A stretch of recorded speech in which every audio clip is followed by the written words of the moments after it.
Hello students, welcome to my YouTube channel maths में DG. और आज हम लेके आए हैं क्लास 10th का chapter 11th electricity. Very important, board point of view से बहुत ही इंपॉर्टेंट है। इसमें से मोस्टली न्यूमेरिकल्स और दोनों कुछ कंसेप्चुअल क्वेश्चंस आते हैं, तो आज हम करते हैं इसको। इलेक्ट्रिसिटी एक्चुअली दो तरह के चार्ज होते हैं, एक स्टेशनरी चार्ज और एक मूविंग चार्ज। तो जो मूविंग चार्ज है वही इलेक्ट्रिक करंट है, इलेक्ट्रिसिटी है। जो मूविंग चार्ज है उसी को हम इलेक्ट्रिसिटी बोलते हैं। ओके, अब इलेक्ट्रिसिटी जो है, मूविंग करंट जो है उसको इलेक्ट्रिसिटी, और जो मूव होता है चार्ज उसको हम करंट बोलते हैं। क्या? करंट बोलते हैं। क्यू चार्ज को हम जो डिनोट करते हैं, वो क्यू से करते हैं, और इसका जो कूलोम इसकी यूनिट होती है, और सी से उसको डिनोट करते हैं। ओके, तो करंट जो है, करंट इसका मतलब क्या? मूविंग चार्ज है। तो करंट की अगर हम डेफिनेशन दें तो अमाउंट ऑफ चार्ज, क्या? amount of charge flowing through a cross sectional area of a conductor in time t। कहने का मतलब है, अगर हमारा कोई कंडक्टर है और इसमें से चार्ज फ्लो होता है किसी भी क्रॉस सेक्शनल एरिया, जैसे यहां काट दिया हमने, यहां से टी टाइम में कितना चार्ज फ्लो होता है, that is known as the current.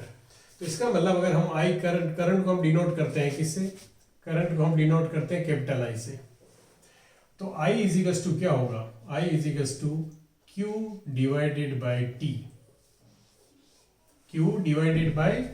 मतलब कूलोम अपॉन सेकेंड, और ये यूनिट बन जाती है एम्पियर। इसका मतलब करंट की यूनिट क्या हुई? एम्पियर। करंट की यूनिट क्या होती है? एम्पियर। देखो यहाँ सबसे इंपॉर्टेंट चीज है वो ध्यान रखना कि आई क्या है? करंट, और इसकी एसआई यूनिट जो है वो है एम्पियर। क्या है इसकी एसआई यूनिट? एम्पियर। कभी कभी क्वेश्चंस में देते हैं तो इसका सब ग्रेडिंग कर दें अगर, तो हम 1 मिली एम्पियर और एक 1 माइक्रो एम्पियर, ये याद रखना तुम्हें। न्यूमेरिकल प्रॉब्लम्स में कभी कभी मिली एम्पियर और माइक्रो एम्पियर में देते हैं, पर फॉर्मूले जितने हम डिस्कस करेंगे वो सब के सब फॉर्मूले सिर्फ कब काम करते हैं? When current is in ampere.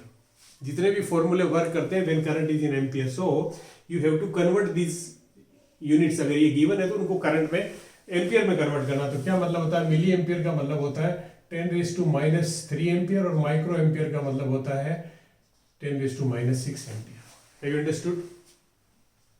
आगे समझ में ये होता है current equals to I equals to Q by T. अगर तुम्हें इसकी 1 एम्पियर की डेफिनेशन देनी होती है, 1 एम्पियर की डेफिनेशन देनी हो तो इसको भी 1 कर दो, इसको भी 1 कर दो। मतलब अगर 1 कूलोम चार्ज किसी भी क्रॉस सेक्शनल एरिया में से 1 सेकंड में जितना चार्ज फ्लो होता है, that is known as 1 ampere. So this is how we can define the 1 ampere. 1 ampere is the amount of charge, 1 ampere the amount of current which is because of 1 coulomb charge in 1 second, which flow, क्या?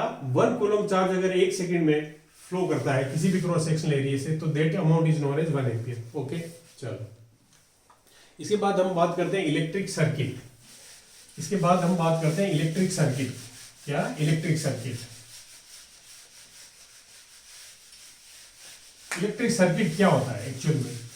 तुमने देखा होगा कि हमारा घर में हम switch on करते हैं तो लाइट जलती है, नहीं तो ऑफ करते हैं तो बंद हो जाता है। इसका मतलब एक इलेक्ट्रिक सर्किट जो है वो एक कंटिन्यूअस पाथ है, continuous close path in of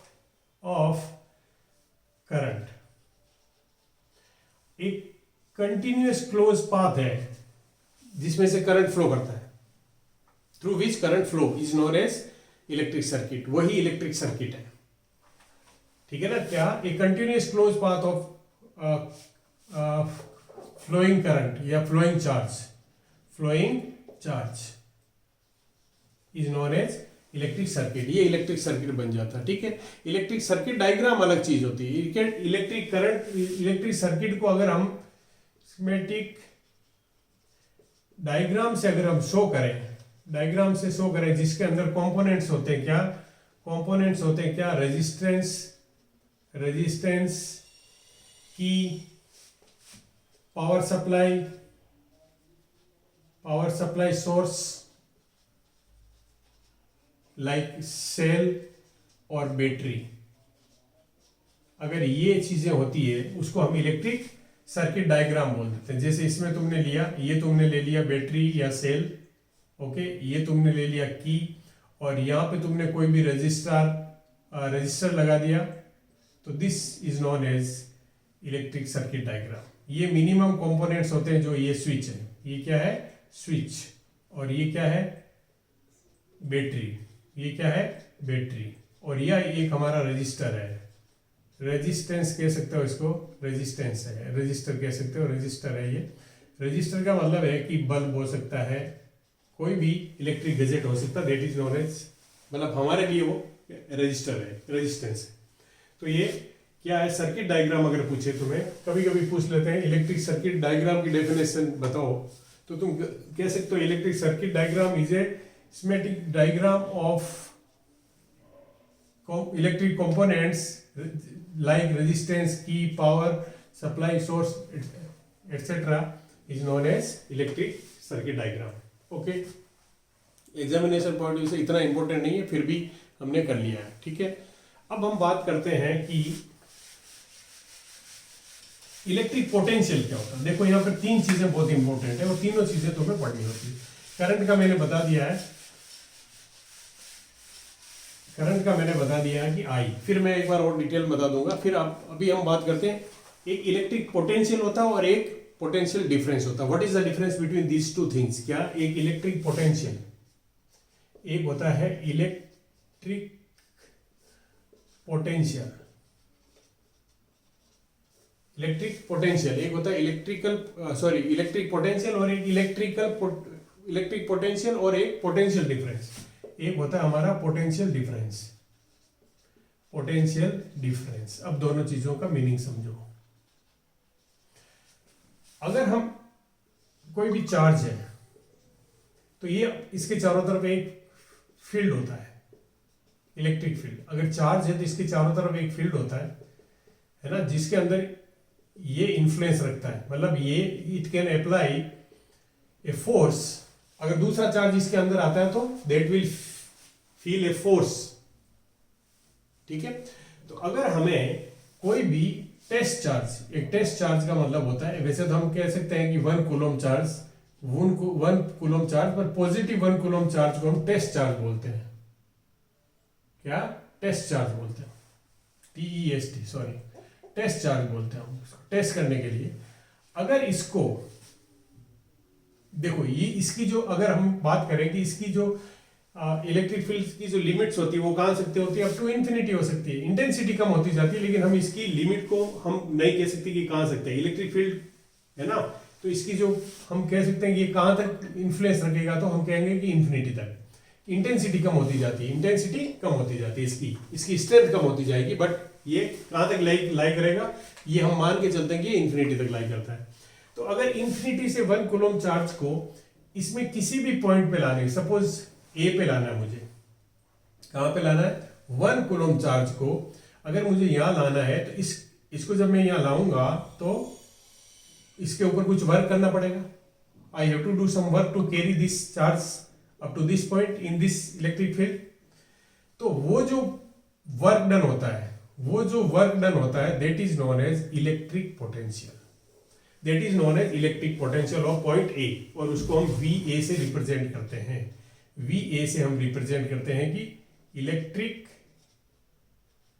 potential of electric potential at A okay, और इलेक्ट्रिक पोटेंशियल एट ए लिख दिया हमने। अब एक और पॉइंट ले लिया बी सपोज करो, और यहां पर इसको लाने में जितना वर्क डन किया हमने, सोचो ये वर्क डन किया वी ए यहां लाने में, और पॉइंट बी पे लाने में हमने क्या किया V B. Have you understood? तो अगर हम बात करें कि अगर यहां से यहां लाने चार्ज को लाने में, यहां से यहां चार्ज को लाने में कितना वर्क करना पड़ेगा, that is known as potential difference. Difference between the potential of two points के बीच में जो पोटेंशियल का डिफरेंस होता है that is known as potential difference. Have you understood? ये पोटेंशियल डिफरेंस होता है, ये पोटेंशियल डिफरेंस होता है, और इसको हम डिनोट करते हैं वी से। दो पॉइंट के बीच का पोटेंशियल डिफरेंस है वो वी से डिनोट करते हैं। पोटेंशियल डिफरेंस को हम किससे डिनोट करते हैं? पोटेंशियल डिफरेंस को हम किससे डिनोट करेंगे? वी से, और इसकी यूनिट क्या होती है? वोल्ट। और वोल्ट का मतलब क्या है? हमने क्या कहा कि क्यू चार्ज को अगर हमें यहां लाने में कोई वर्क डन करना पड़ता है तो V इज इक्वल्स टू हो गया वर्क डन Q। इसका मतलब है अगर 1 जूल का वर्क करना पड़े हमें, एक 1 कूलम चार्ज को लाने में, 1 कूलम चार्ज के ऊपर 1 जूल का वर्क करें और हम किसी इलेक्ट्रिक फील्ड किसी पॉइंट पे लाते हैं, तो उस पॉइंट का जो पोटेंशियल होता है, इलेक्ट्रिक पोटेंशियल, वो कितना हो जाता है? V। वो हो जाता है 1 वोल्ट। V कितना हो जाता है? 1 volt. So you can define the 1 volt by क्या, कि if to carry 1 coulomb charge from infinity to a point A, the work is done 1 joule, then the electric potential of that point is known as 1 volt। 1 joule का work करना पड़े, अगर 1 coulomb charge को किसी भी point पे लाने के लिए अगर 1 जूल का वर्क करना पड़े तो that is known as 1 volt. Have you understood? तो हमारा दूसरी चीज जो आई है वो आ गई हमें क्या, इलेक्ट्रिक पोटेंशियल या पोटेंशियल डिफरेंस। हम जो कहते हैं पोटेंशियल डिफरेंस आ गया हमारा, क्या आ गया? Potential difference. ये आ गया V से डिनोट करते हैं हम पोटेंशियल डिफरेंस को। पोटेंशियल डिफरेंस को हम V से डिनोट करते हैं, और इसकी यूनिट होती है वोल्ट। ओके, और इसकी कोई सब यूनिट नहीं होती है, वोल्ट हो गई, और V से डिनोट करते हैं पोटेंशियल डिफरेंस को, और इसकी यूनिट होगी वोल्ट। ओके, चलो अब हम बात करते हैं कि जो इलेक्ट्रिक करंट है वो चलता क्यों है, ये चार्ज जो है, चार्ज कैरियर कौन है? Electrons are the charge carrier, ये ध्यान रखना। इलेक्ट्रॉन्स है, इलेक्ट्रॉन्स जो है वो चार्ज कैरियर होते हैं, वो चार्ज को लेके चलते हैं, चार्ज कैरियर, वो चार्ज कैरियर्स होते हैं। ओके, अब अगर चार्ज कैरियर है तो 1 कूलम चार्ज और एक इलेक्ट्रॉन पे जो चार्ज होता है, एक इलेक्ट्रॉन पे जो चार्ज होता है वो होता है 1.6 इंटू 10⁻⁻19 कूलम। ओके, क्या? 1.6 इंटू 10⁻⁻19 कूलम। आगे समझते। अब ये क्वेश्चन पूछा जाता है कि हाउ मेनी, ये क्वेश्चन कई बार पूछा जाता है, how many electrons are there in 1 coulomb charge. 1 coulomb charge में कितने इलेक्ट्रॉन्स होते हैं? बहुत बार क्वेश्चन पूछा हुआ है, कभी 1 मार्कर में, कभी MCQ में, कभी कुछ ही। तो तुम ये इसको कैसे कर सकते हैं? हम कह सकते हैं 1.6 into 10⁻⁻19 coulomb is equals to 1 electron. Okay, तो 1 coulomb is equals to 1/1.6 into 10⁻⁻19 coulomb. इसको मैं ऐसे कर सकता हूँ 1 इंटू 10⁻, ये पावर ऊपर जाएगी तो क्या हो जाएगा? पॉजिटिव होगी। 1.6, क्या हम इस डेसिमल को हटा सकते हैं? तो 10/19/16, एक में यहां से ले लेता हूं क्या?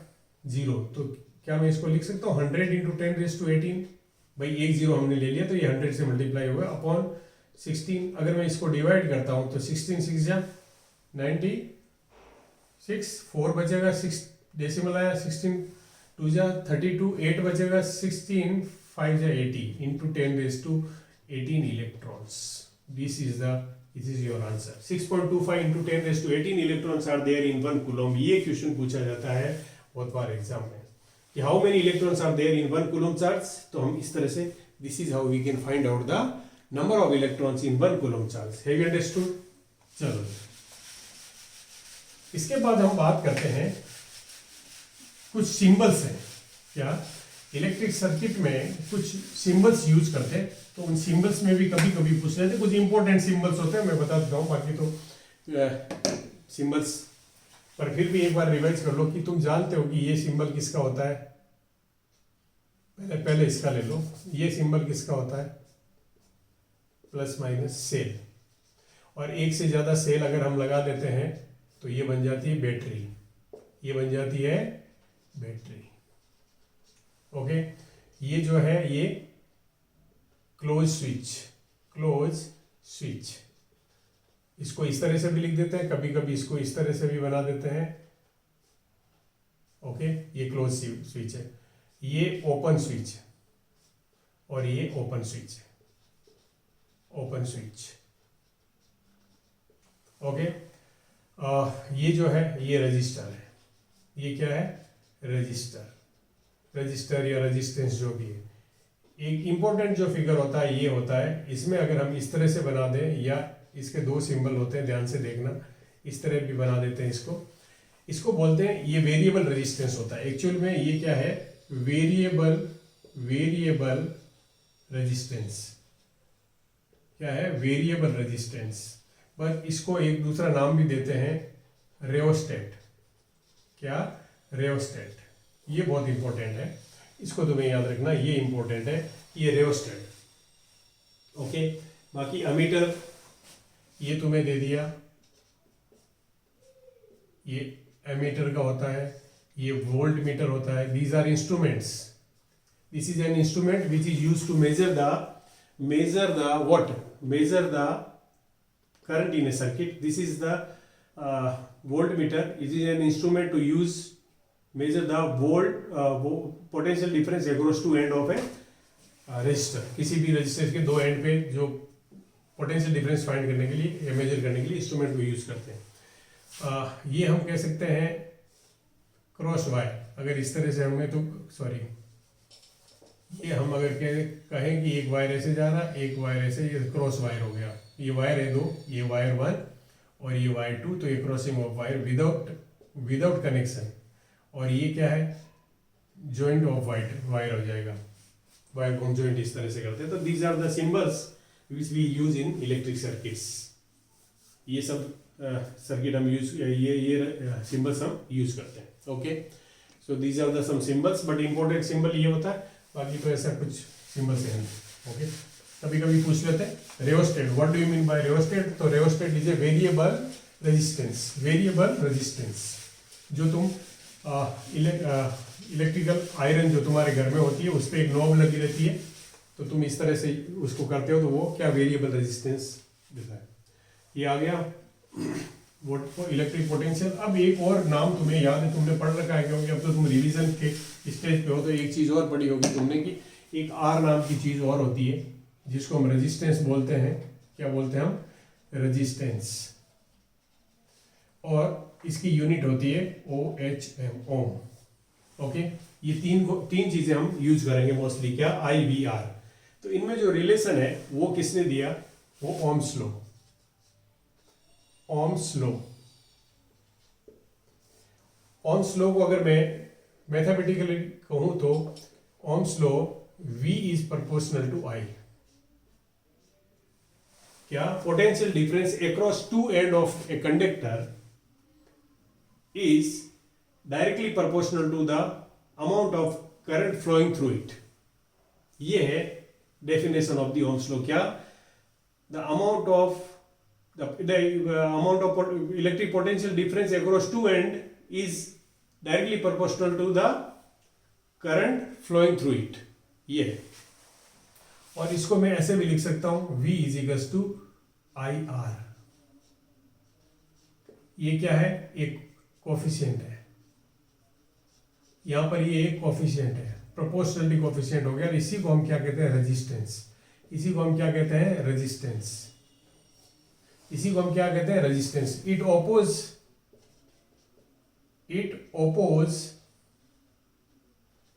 The flow of current. Flow of current, ये फ्लो ऑफ करंट को ओपोज करता है। ये क्या करता है? ऑब्स्टिकल है। ये करंट फ्लो होता है कंडक्टर में, ये ओपोज करता है। तो resistance is the property of conductor which oppose the flow of current. क्या property of conductor which opposes the flow of current is known as resistance. Okay, अब हम बात करते हैं यहाँ पर कि ये कभी कभी पूछ लेते हैं कि जो डायग्राम ओम्स लॉ स्टडी के लिए जो इलेक्ट्रिक डायग्राम बनाया था वो किस तरह से बनाया था। तो ओम्स ने क्या किया था कि 4 सेल लिए थे। कितने? 4, 1 2 3 एंड 4। ये 4 सेल लिए थे और उनको सर्किट में कनेक्ट कर दिया। यहां पर एक रेजिस्टेंस लिया, यहां पर एक रेजिस्टेंस लिया। किसका? नाइक्रोम एलॉय था, उसका रेजिस्टेंस लिया और इसके अक्रॉस यहां पर वोल्ट मीटर लगा दिया और यहां पर की दे दिया और यहां पर अमीटर लगा दिया और इस तरह से ये सर्किट बना दिया। ये दिस इज द सर्किट। अब यहां पर सॉरी ये नहीं, ये सर्किट बनाया ये। अब पहले एक सेल को कनेक्ट किया, फिर 2 सेल को कनेक्ट किया, फिर 3 सेल को कनेक्ट किया, फिर 4 सेल को कनेक्ट किया। ये सेल्स है, ये पॉजिटिव वी, ये नेगेटिव वी, ये सेल्स है। 4 नंबर ऑफ सेल्स। ये करंट फ्लो होगा। कैसे करंट फ्लो होगा पता है? इस तरह से। पॉजिटिव है तो इस तरह से करंट फ्लो होगा सर्किट में, पॉजिटिव से, और नेगेटिव में चला जाएगा। एक सेल लिया हमने, फिर 2 सेल लिया, फिर 3 लिया, फिर एक नोट किया, रीडिंग नोट किया, तो ये पाया कि जितना हम करंट फ्लो करा रहे हैं उतना ही वोल्टेज आ रहा है। तो ये दोनों प्रोपोर्शनली बढ़ रहे हैं। ओके, और इसका ग्राफ जो होता है वो, अगर ग्राफ भी कभी कभी पूछ लेते हैं एग्जाम में, तो ये आई या एम्पियर में देखो और ये वी वोल्ट में लिखो और यहाँ पे स्ट्रेट लाइन ग्राफ आएगी जो 0 से शुरू होती है। स्ट्रेट लाइन ग्राफ होगा जो 0 से होगा। और ये किसको शो करता है? रेजिस्टेंस को। ये जो ग्राफ की लाइन होती है वो किसको शो करती है? रेजिस्टेंस को। ओके, सो V और I का ग्राफ होता है वो स्ट्रेट लाइन होता है और वो ग्राफ जो लाइन है वो किसको शो करती है? रेजिस्टेंस को। Have you understood? तो कभी कभी पूछ ले तो इस तरह से देखो, 4 सेल्स है, 4 सेल लिए उसने, एक नाइक्रोम लिया। ये जो है कभी कभी ये पूछ ले कि एलॉय किससे बना हुआ है, तो ये निकल,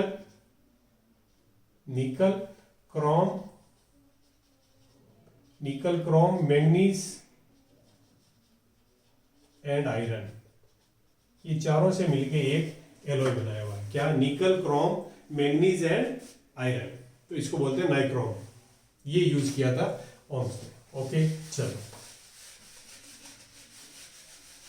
इसके बाद हम बात करते हैं ओम्स लॉ। तो हमने पढ़ लिया, ओम्स लॉ हमने पढ़ लिया। तो ओम्स लॉ से हमें क्या मिला? एक फॉर्मूला मिला। देखो अभी तुम्हें एक फॉर्मूला यहां से मिला, I is equals to what? Q upon T, where Q is charge, ये चार्ज है और ये टाइम है।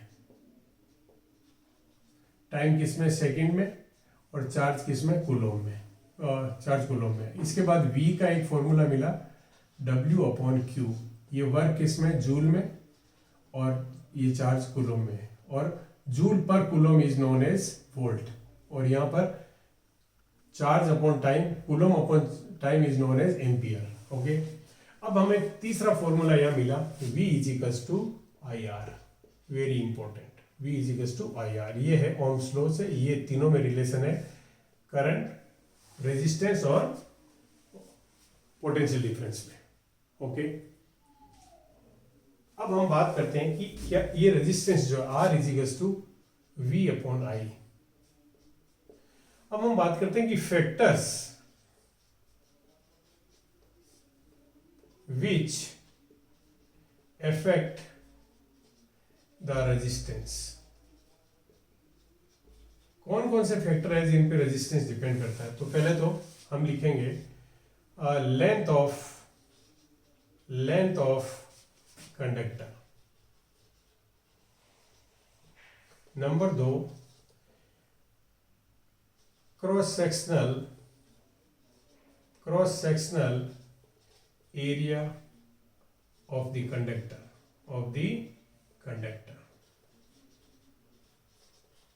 Number 3, nature of material of conductor. और चौथा होता है temperature. Have you understood? These are the 4 factors on which the resistance depend. In 4 factor पे रेजिस्टेंस डिपेंड करता है। आया समझ में? क्या?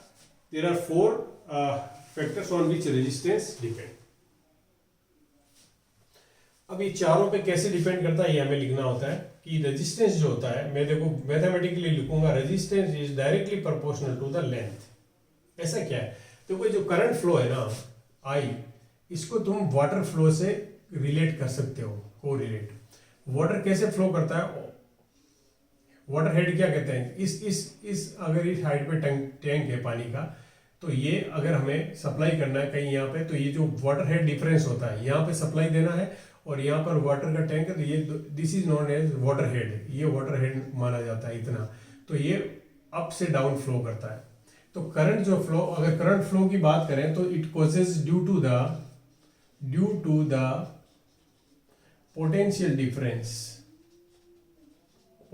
डिफरेंस बिटवीन टू पॉइंट्स या two ends of a conductor. और ये कहा हाई वोल्ट से, हाई पोटेंशियल डिफरेंस से लो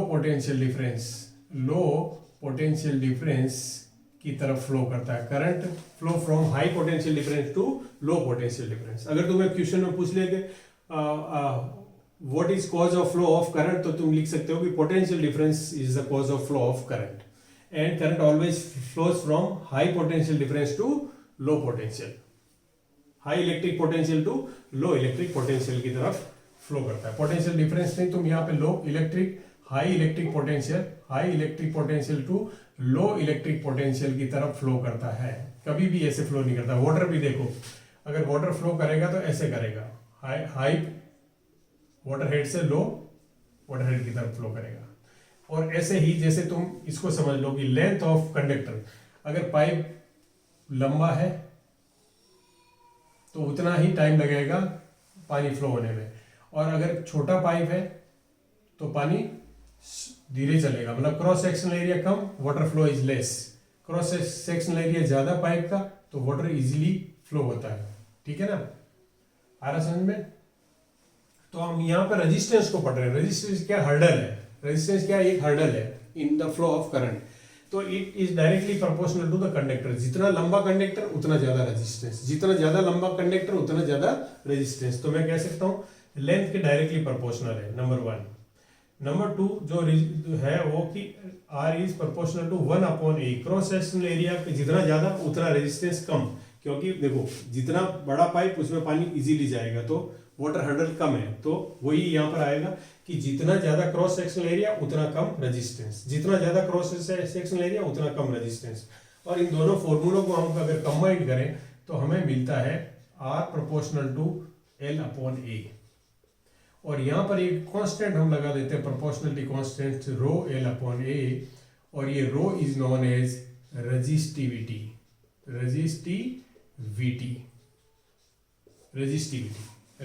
this rho is known as, इसको रो बोलते हैं, इसका नाम रो है, रो। और इसको बोलते हैं रेजिस्टिविटी ऑफ कंडक्टर। तो ये एक फॉर्मूला और आया तुम्हारे पास। ये रेजिस्टिविटी ऑफ कंडक्टर क्या होता है, अब हम ये देखते हैं। रेजिस्टिविटी ऑफ कंडक्टर क्या होता है? एक रेजिस्टेंस होता है, ये भी एक रेजिस्टेंस है। ठीक है? ये रेजिस्टेंस का behaviour some like density of the material की तरह होता है। डेंसिटी ऑफ मटेरियल, जैसे तुम अगर डेंसिटी जैसे तुम अगर केरोसिन लेते हो, है ना, केरोसिन लेते हो तो उसकी जो डेंसिटी होती है वो किसी भी कंटेनर में डालने से चेंज नहीं होती, है ना, ऑलवेज रिमेन सेम। तो रेजिस्टिविटी और सब metal will remain same. Copper की रेजिस्टिविटी, चाहे तुम उसका थिन वायर बना लो, चाहे तुम इसके बड़ा वायर बना लो, चाहे तुम उसकी प्लेट बना लो, चाहे तुम उसका क्यूब बना लो, resistivity will remain same, resistivity will remain same.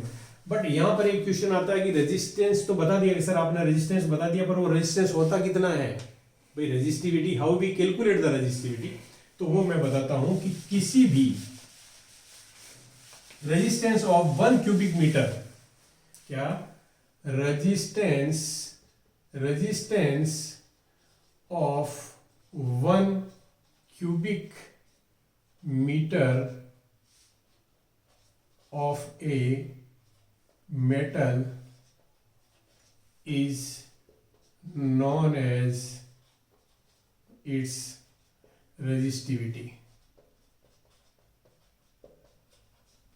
उसको हम रेजिस्टिविटी कहते हैं। क्या? Resistance of 1 cubic metre of a metal is known as its resistivity.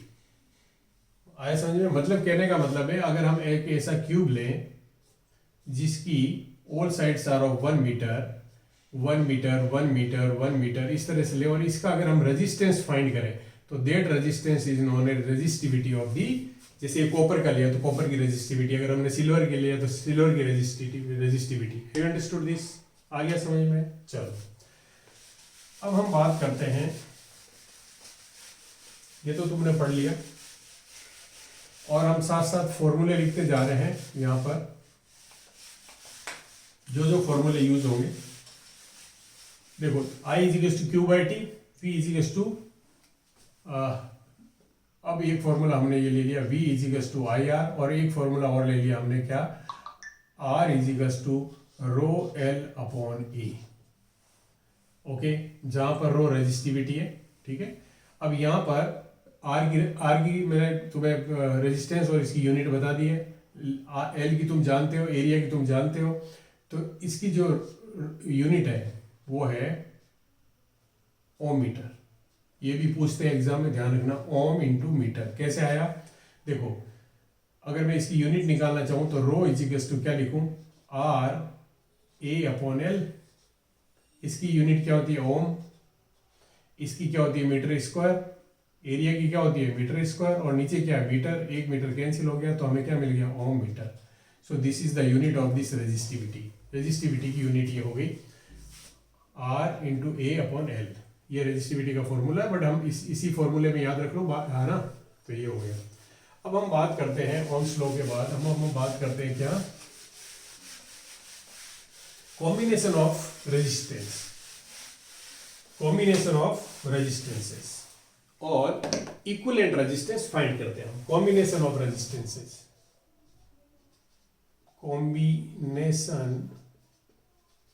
Combination of resistances बहुत इंपॉर्टेंट है, ध्यान रखना।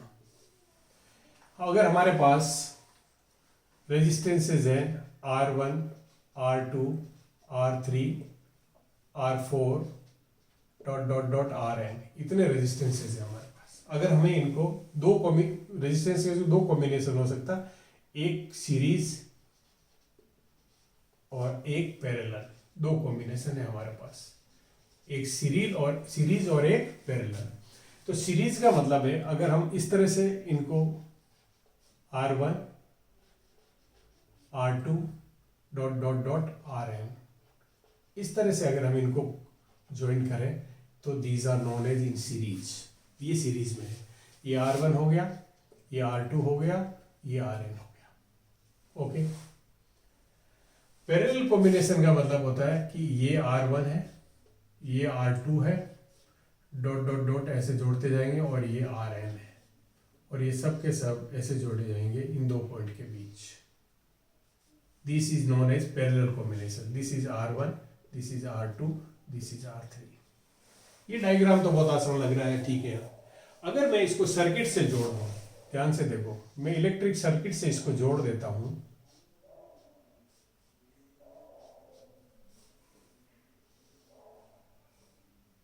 ओके। और यहां भी मैं इलेक्ट्रिक सर्किट से इसको जोड़ देता हूं।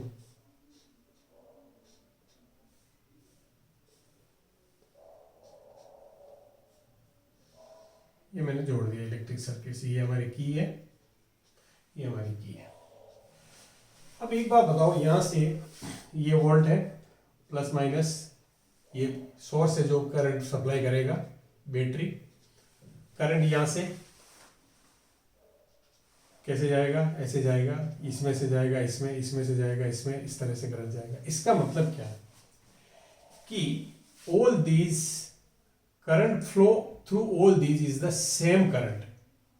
I am not talking about the amount of the current, मैं अमाउंट ऑफ द करंट की बात नहीं कर रहा हूं, मैं बात कर रहा हूं अमाउंट तो सेम रहेगा ही, same current whatever you get in R1 the same current, वही जाति का, वही चेंज नहीं होना चाहिए। जैसे मैं अगर कहूं कि यहां पर हमारा राम नाम का करंट जा रहा है, तो यहां पर भी वही राम नाम का करंट जाना चाहिए, यहां पर भी वही राम नाम का करंट जाना चाहिए। मतलब द सेम करंट, अमाउंट तो सेम है but current should B same. Amount तो किसी कभी कभी और भी दूसरे तरीके से सेम आ सकता है, but same current should be flow through all these resistors, then they are known as in the series combination। Current सबका सेम अमाउंट में सेम होगा, बट करंट खुद भी सेम होगा। जो करंट यहां से फर्स्ट में आया वही इसमें से इसमें, इसमें से इसमें पास होगा। You understood this?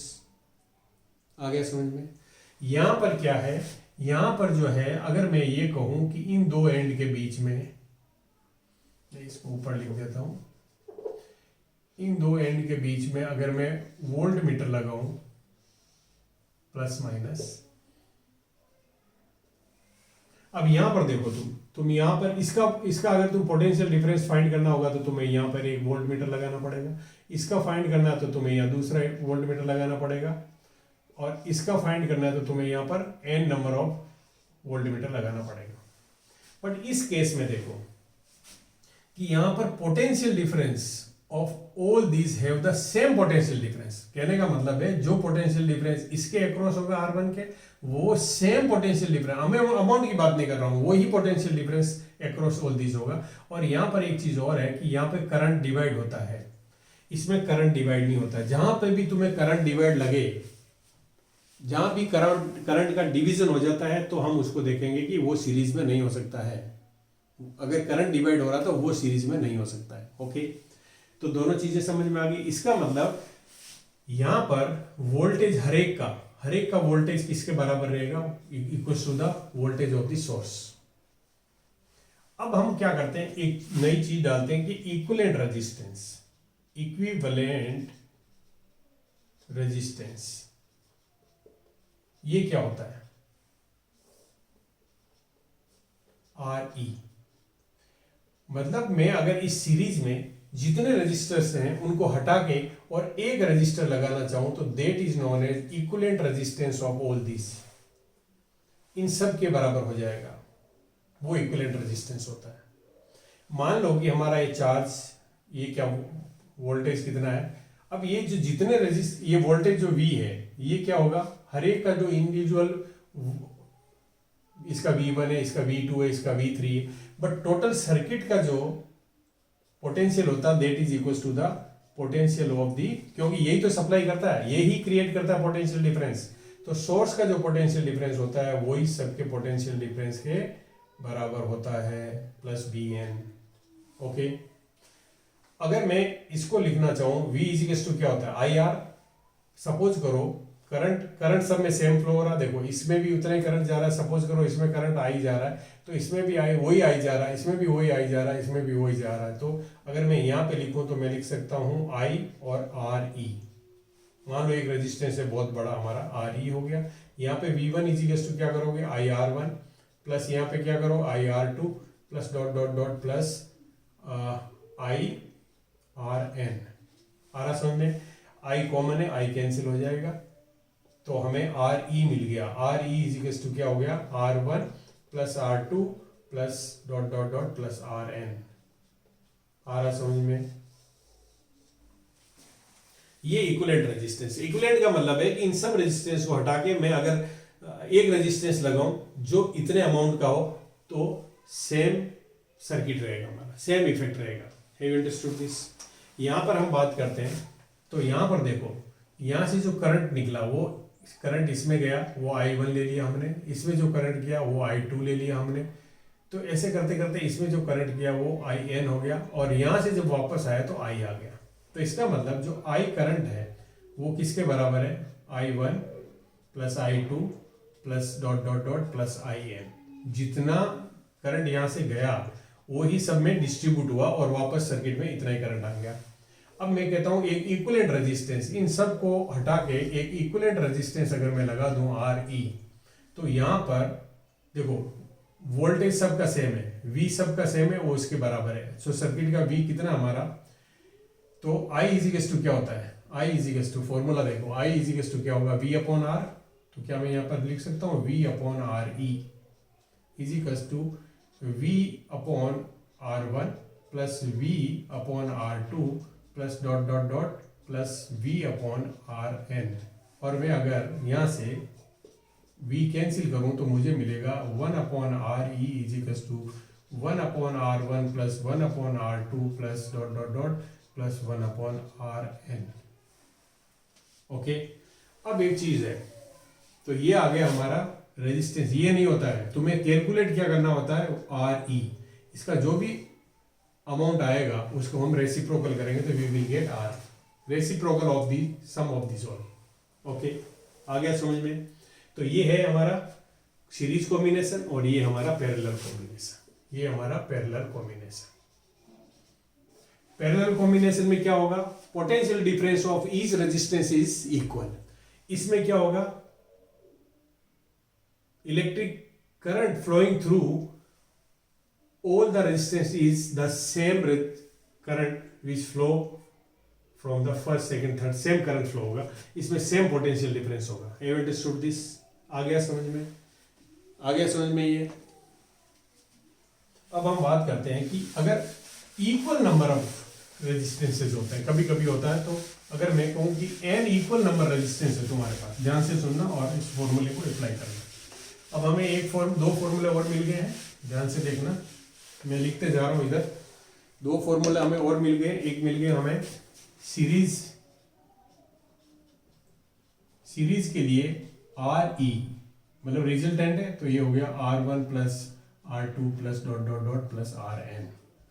और अगर पैरेलल कॉम्बिनेशन है, रेजिस्टेंसेस का पैरेलल है, तो 1 upon RE equals to 1 upon R1 plus 1 upon R2 plus dot dot dot plus 1 upon RN, 1 upon RN। Okay, अब हम बात करते हैं कि if there are n number of equal resistances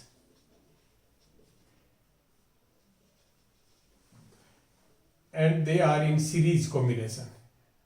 First, they are in series combination.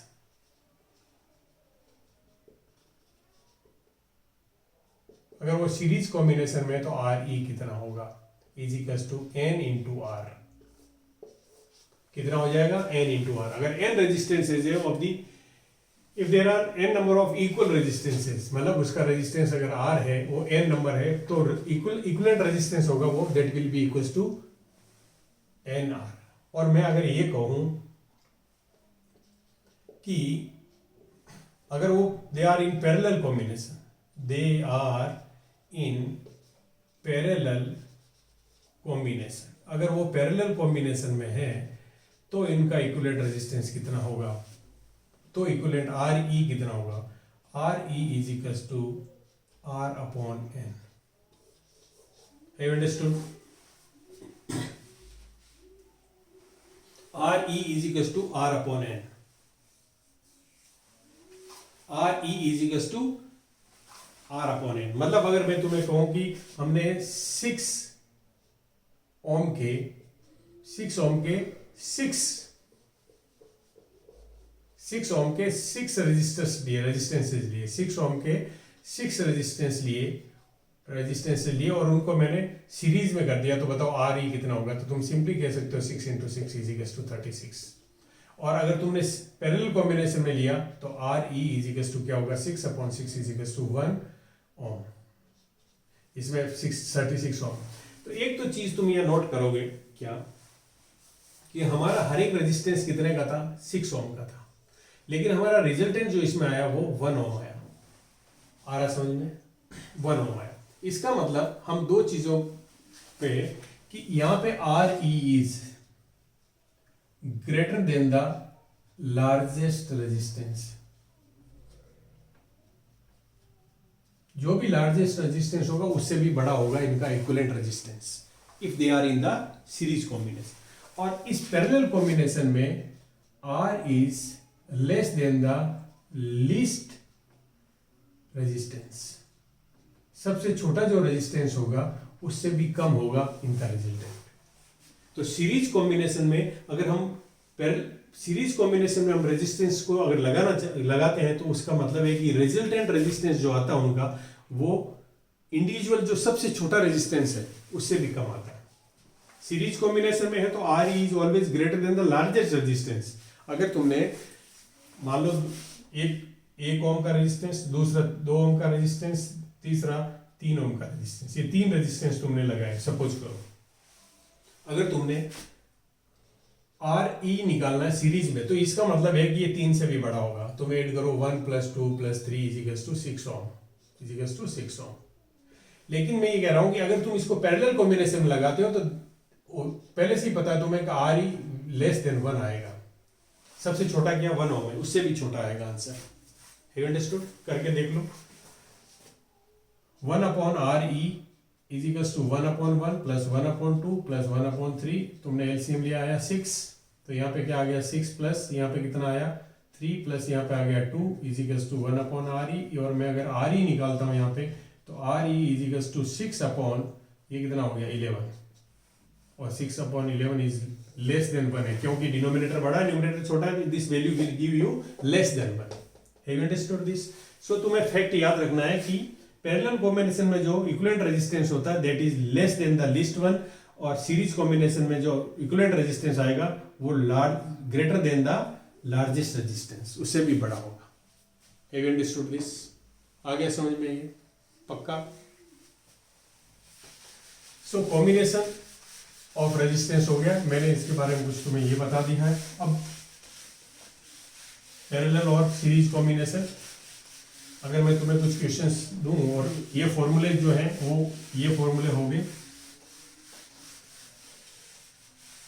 अगर मैं तुम्हें ये दूं कि सीरीज कॉम्बिनेशन में किस तरह से हम रेजिस्टेंस फाइंड करते हैं तो देखो, अगर मैं ये दूं तुम्हें कि ये है और इसके बाद यहाँ से एक रेजिस्टेंस दे दूं तुम्हें, इसके बाद एक रेजिस्टेंस यहाँ पे दे दूं और फिर यहाँ से ये रेजिस्टेंस दे दूं मैं और ये रेजिस्टेंस दे दूं, और फिर मैं कहूँ कि इसका इक्विवेलेंट रेजिस्टेंस फाइंड करो बिटवीन ए एंड बी। ये बी पॉइंट दिया, ये ए पॉइंट दिया। सपोज करो ये तुम्हारा 1 ओम है, ये तुम्हारा कैलकुलेशन के लिए मैं सब 1 ओम ले लेता हूँ ताकि प्रॉब्लम ना हो। 1 ओम है, 1 ओम है, ओके।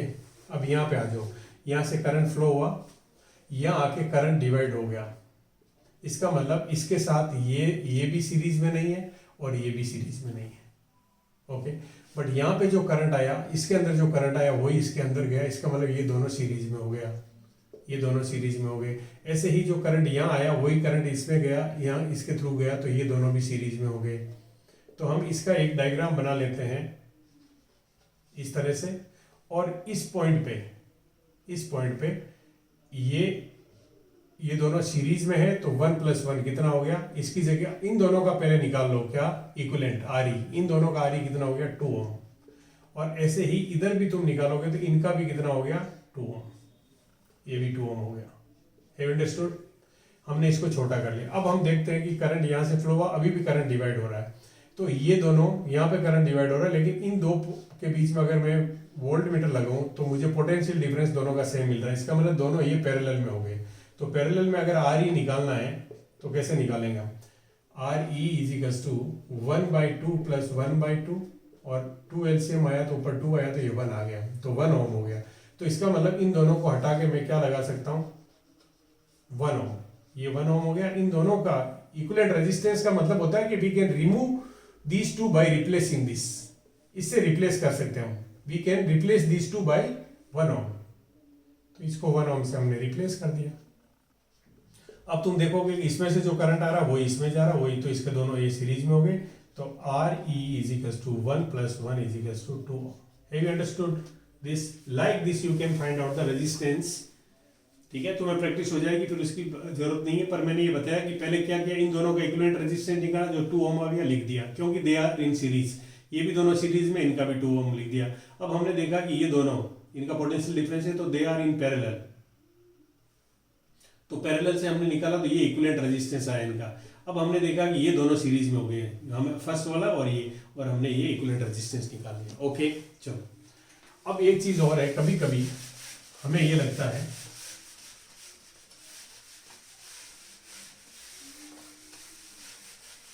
अब देखो एक डायग्राम मैं तुम्हें दे रहा हूं,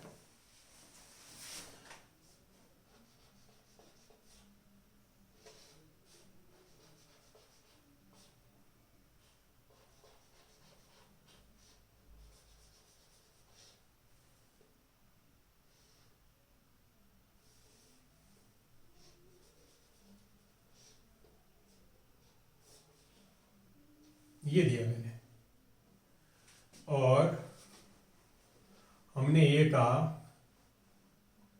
कि अगर मैं यहां लगा देता हूं, ये यहां लगा दिया मैंने, एक दूसरा लगा दिया यहां पे, ये मेरा ए पॉइंट है, ये मेरा बी पॉइंट है, दोनों के बीच में तुम्हें पोटेंशियल डिफरेंस पूछा है। ठीक है, सबसे पहले तो तुम्हें ये पता होना चाहिए कि करंट किस तरफ से फ्लो हो रहा है। हैव यू अंडरस्टूड कि करंट किस तरफ से जा रहा है? अगर बी से ए जा रहा है तो हम ऐसे चलाएंगे, और ए से बी जा रहा है तो जैसे यहां से करंट आया, यहां पे आया, करंट यहां डिवाइड हो गया इस तरह से। एक मिनट, ए और बी के बीच में ले लेते हैं, बी यहां ले लेते हैं, फिर वहां लेंगे, ये लिया हमने, पहले ये लेते हैं फिर यहां लेंगे।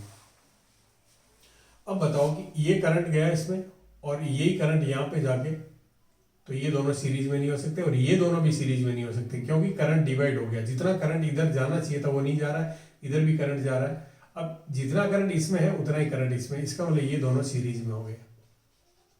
ये किस में हो गए? दोनों सीरीज में हो गए। Have understood? ये दोनों सीरीज में हो गए। तो हम इन दोनों को, अगर ये मान लो हमें दिया हुआ है 1 ओम, ये भी 1 ओम, ये भी 1 ओम, और ये भी 1 ओम, ये मैं इसलिए ले रहा हूँ फॉर कैलकुलेशन आसान हो जाए।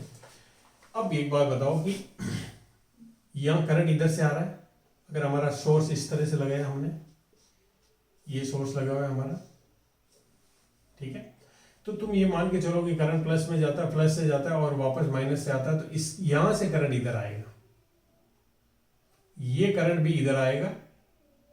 ठीक है, अब ये करंट यहां डिवाइड नहीं होगा, क्योंकि ये एक्चुअल में ये पॉइंट और ये पॉइंट एक मिला सकते हैं हम। ये सब पॉइंट, जितने पॉइंट दिख रहे हैं तुम्हें, ये पॉइंट और ये पॉइंट यहाँ पे आ सकता है, और ये पॉइंट भी यहाँ आ सकता है। अब हम बात करते हैं कि ये दोनों हो गए किसमें? सीरीज में, तो इसका आ गया 2 ओम। अब देखो ये यहाँ से, और अगर मैं ये कहूँ इन दोनों के बीच का पोटेंशियल डिफरेंस, अगर मैं देखो इसको मैं यहाँ ज्वाइन कर दूँ, तो पोटेंशियल डिफरेंस क्या होगा? सेम होगा। पोटेंशियल डिफरेंस क्या होगा? सेम होगा। तो ये क्या हो जाएगा? पोटेंशियल डिफरेंस सेम होगा, तो ये दोनों किस में हो जाएंगे? किस में हो जाएंगे? सीरीज पैरेलल में।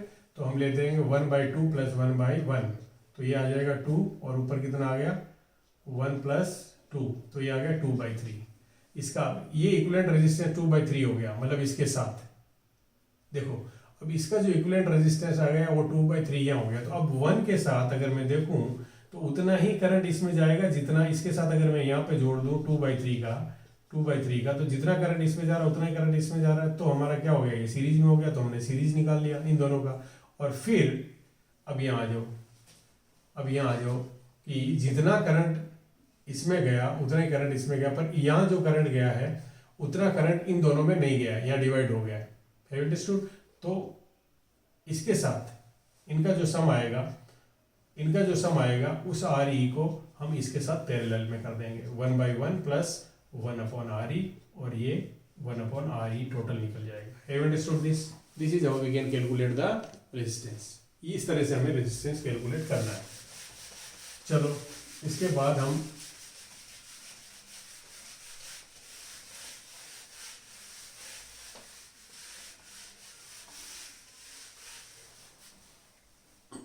एक चीज और होती है कभी कभी तुम्हें पर वो तो इस तरह से हम कैलकुलेट कर लेते हैं क्या, देखो सर्किट का current, to find the circuit current, to find the current of circuit, किसी भी इलेक्ट्रिक सर्किट का करंट फाइंड करने के लिए तुम्हें सर्किट का क्या चाहिए, सर्किट का वोल्टेज चाहिए और सर्किट का टोटल करंट चाहिए, ओ क्या रेजिस्टेंस चाहिए, सर्किट का टोटल रेजिस्टेंस चाहिए होता है, टोटल रेजिस्टेंस। तो जब भी हमें किसी सर्किट में करंट फाइंड करना है या तो हमें टोटल रेजिस्टेंस फाइंड करना होगा by using the series and parallel combination formulas, then we can find the current of the circuit. किसी इंडिविजुअल रेजिस्टेंस में करंट निकालना वो अलग है, वो भी है ना, I is to V upon R1, ये तो इंडिविजुअल करंट हो गया उसका, क्या I is to V upon R1, ये इंडिविजुअल करंट हो गया। बट पूरे सर्किट का निकालना है तो तुम्हें हमेशा RE निकालना पड़ेगा और V बैटरी का लेंगे हम और फिर हम सर्किट का करंट निकाल लेंगे। Have you understood this? आ गया समझ में? तो आज हम इस वीडियो को यहीं खत्म करते हैं और कल कुछ नए टॉपिक के साथ इसी चैप्टर के कुछ नए टॉपिक्स लेके आएंगे और फिर हम इसके न्यूमेरिकल्स करेंगे।